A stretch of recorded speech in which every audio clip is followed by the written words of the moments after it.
What we're seeing in the US with these large data center builds comes down to a failure of the EPA's oversight, so the Environmental Protection Agency.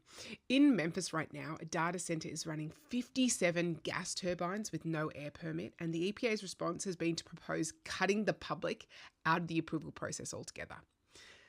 But the engineering can be designed with water and power in mind, and this is a design choice. It's not hypothetical. So Finland has been running data centres under its cities for years, feeding that waste heat straight into the district heating network.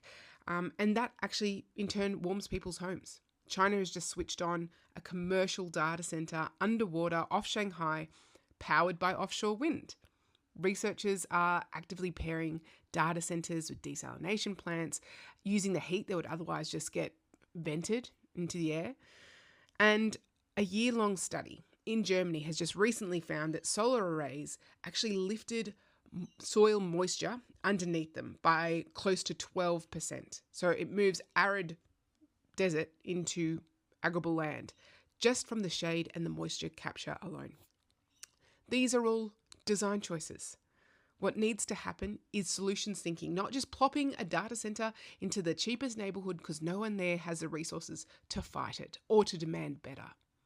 There's a real opportunity to build symbiotic communities instead. The issue is we're really trained to have the collective vision of a newt.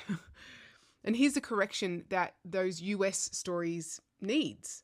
Like, this isn't a global design failure. It's just the US's regulatory choices. Saudi Arabia is putting $5 billion into data centers designed to run on renewables from day one. Germany now legally requires new data centers to reuse their waste heat. China mandates efficiency standards before a data center gets approved. The rest of the world actually isn't debating whether this can be done well. The US is just choosing not to, and they're the stories that we see and hear. So, what do we want Australia to look like in 20 years' time, in 50 years' time, and 100 years' time? Do we want to keep clustering everything on the eastern seaboard, or do we want to build distributed capacity in places that need the investment? Would that ease the cost of living in Australia? Would placing these systems properly to revitalise soil quality or create wealth for communities that have historically been ostracised and then still be able to account for animal habitat? That's the ethical framing, and it has to be communicated clearly and consistently. And this may have an impact that we weigh up. And here's what we've accounted for it. And here are the programs that are going in to manage the second and third order consequences. That's what a real design brief looks like. And it isn't easy. I'm not saying it is, but it isn't impossible either.